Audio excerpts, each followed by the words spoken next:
we're going to be watching, recapping and reviewing everything Dragon Ball right from the beginning, and it's going to be weird. This is the Emperor Pilaf Saga.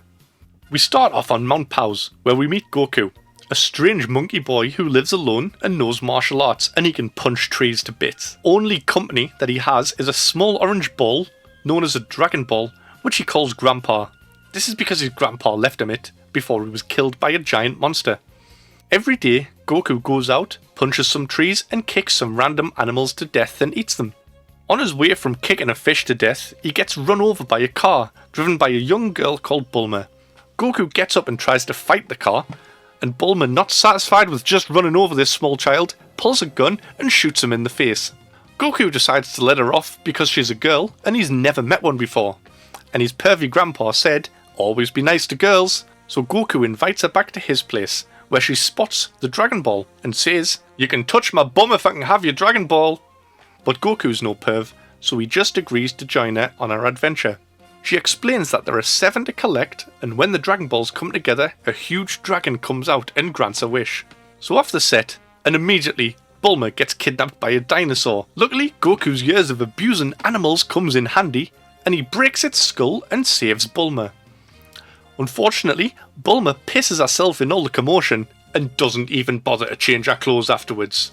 Then Goku has to sit on a bike behind her in what I can only imagine is the most horrifically moist bike seat ever. They stop somewhere to rest for the night, and Bulma gives Goku his first ever bath.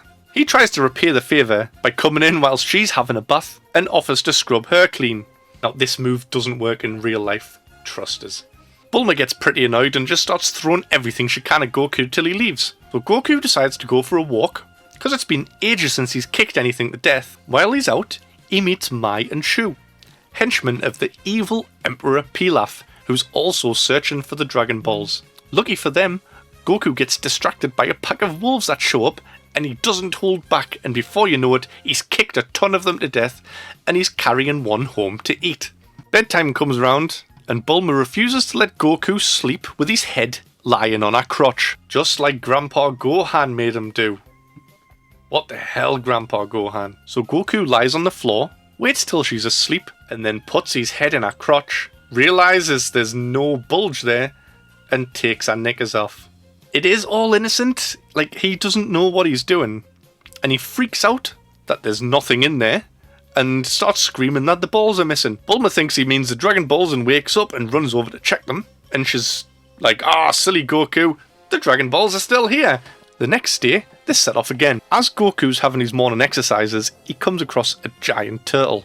Now this turtle's lost and needs help getting back to the sea. So Goku picks him up and starts heading towards the ocean. On the way, they are stopped by a big samurai bear thing.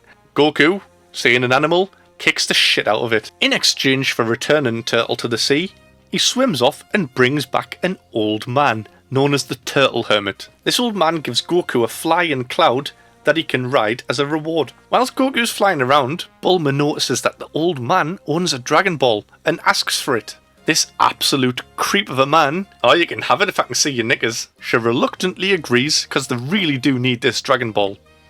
And she lifts up her dress, not realising that Goku took her knickers off the night before, and this old man gets an eye full of teen bush. What a nonce. Bulma does get her own back when she realises what's happened, and like any normal person would do, shoots the child. The adventure continues on to the next village, where they find another Dragon Ball owned by an old woman there. Goku, not seeing this many females before, goes around to check that they are females by slapping them in the crotch.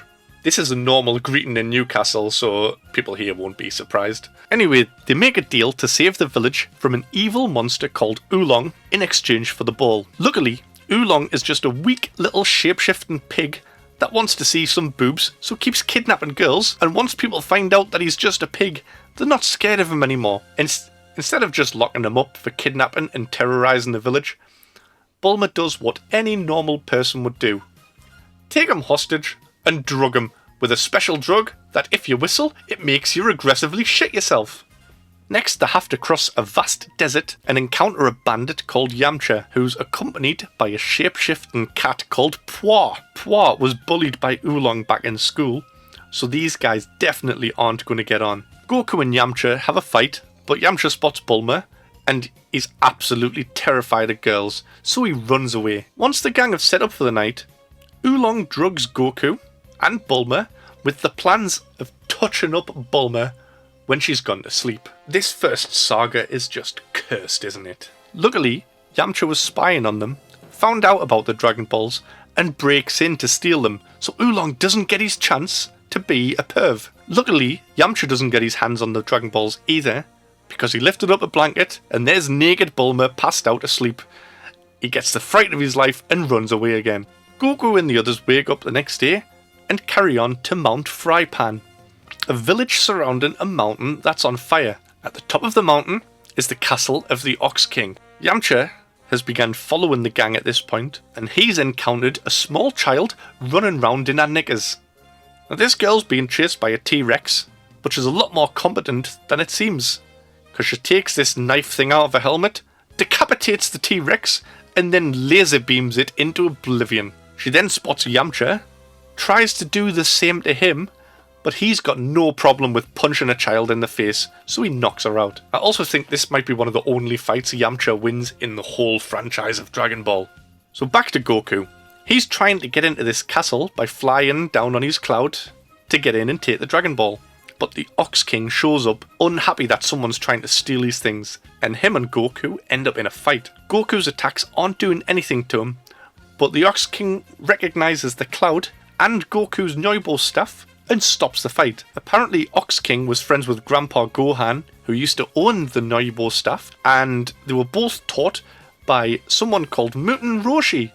It's only the old turtle perv, isn't it? So Ox King asks Goku to go and pick up Chi-Chi, his daughter, and go and collect Roshi and bring them to Mount Frypan. Yamcha, who's spying again at this point, realises that the Ox King's daughter is the girl that he knocked out, so he has to go back and wake her up so that she doesn't go and tell her dad to kill Yamcha, and he thinks that the best way to do this is by pretending to be a nonce. So he's telling Chi-Chi that he's in love with her as Goku shows up, so he runs away to hide, and Goku comes along and picks up Chi-Chi on his cloud. Goku, again, unsure whether this is a girl or a boy, slaps her in the crotch. In response, Chi-Chi does what any normal woman would do. Decides that this is the man she wants to spend the rest of her life with and marry. That move doesn't work either. They arrive at Kame house where Roshi lives. Goku asks Roshi if he can borrow something called the Bansho fan, which is a legendary fan which can create wind and rain clouds and would easily be able to put out the fire on Mount Frypan. Roshi doesn't have it anymore because he used it as a placemat, spilled soup on it, and then threw it out. So Roshi makes a deal with Goku that he will come to Mount Frypan himself and put out the fire on his own, if in return he can feel Bulma's boobs. Goku just agrees to this, and off they go. So back to Mount Frypan, Roshi flexes and gets proper buff, then uses his signature move, the Kamehameha, to blast the fire out, which also ends up completely blowing up Mount Frypan. Now it's time for his booby reward.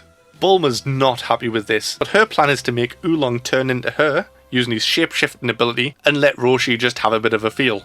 Oolong goes along with this, gets his tits out, puts Master Roshi's head in there, and just starts making a motorboat him.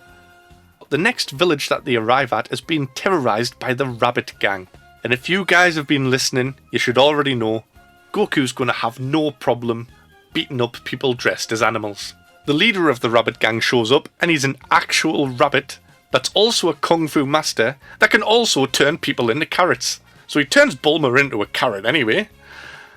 And Yamcha, who's still following them, has to jump in and help save the day. Goku ties the Rabbit Gang up, and as a punishment, uses his extendable pole to carry them to the moon. According to Goku, rabbits belong on the moon, which might just sound like some animal abuse nonsense that Goku's had put into his head. But when he gets to the moon, there are rabbits up there. So I don't know whether rabbits live on the moon in this world, or if every time Goku finds a rabbit, he goes, "Oh, you belong on the moon," and takes it up there like the weird sadistic creep he is. At this point, the main crew have 6 Dragon Balls, and the last one is owned by Emperor Pilaf. So the gang set off and break into Pilaf's castle, but end up trapped and can't escape. Pilaf puts them to sleep with gas and steals all their Dragon Balls and then heads outside to make his wish. Oolong manages to escape through a small hole in a wall, and as Pilaf is making his wish, Oolong jumps out and wishes for women's knickers. This completely ruins Pilaf's plans, so he's not happy, gets them all collected back up and puts them back into a cell with a glass roof, thinking that the sun will come in the morning and burn them all to death. With it being nighttime though, Hua points out that there's a nice, beautiful full moon in the sky, and Goku decides to ruin the mood by telling them that a giant monster comes out when there's a full moon, and that's what killed his grandpa. Now, Goku doesn't know what this monster looks like, because when he got told about it, his grandpa told him, make sure you never look at the moon, which Goku did instantly, then blacked out. Now the gang are all just terrified of Goku at the moment, thinking that he's going to turn into a monster.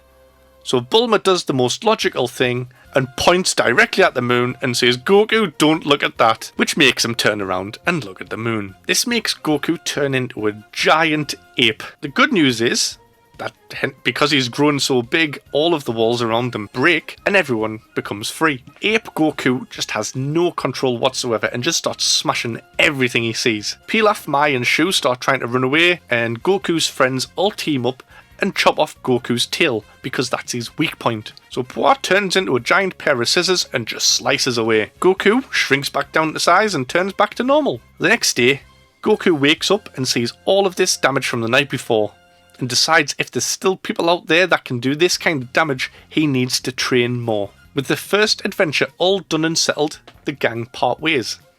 Yamcha's over his fear of girls, so him and Bulma go off together as a couple. They got what they wanted without the need of a wish. Puar is just happy that Yamcha's happy. Goku has a goal to aim for now. And most importantly, Oolong has his women's knickers. Pervy little pig. It's crazy to think that this is how the whole franchise started.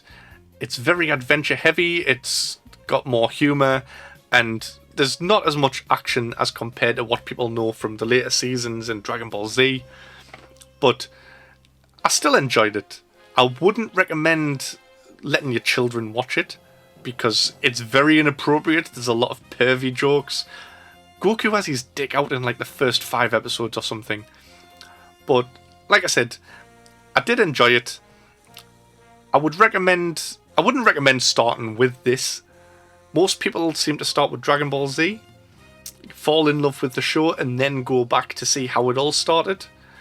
And I think that works out a lot better that way. The action and the pace will start to pick up next time though, as we move on to the World Tournament Saga. Goku goes off to train with Master Roshi. He meets Krillin, his new best friend / rival, and they go off to the World Tournament where they get to fight the best fighters in the world. So make sure to tune in next time as we journey through the Dragon Ball world, and thanks for watching.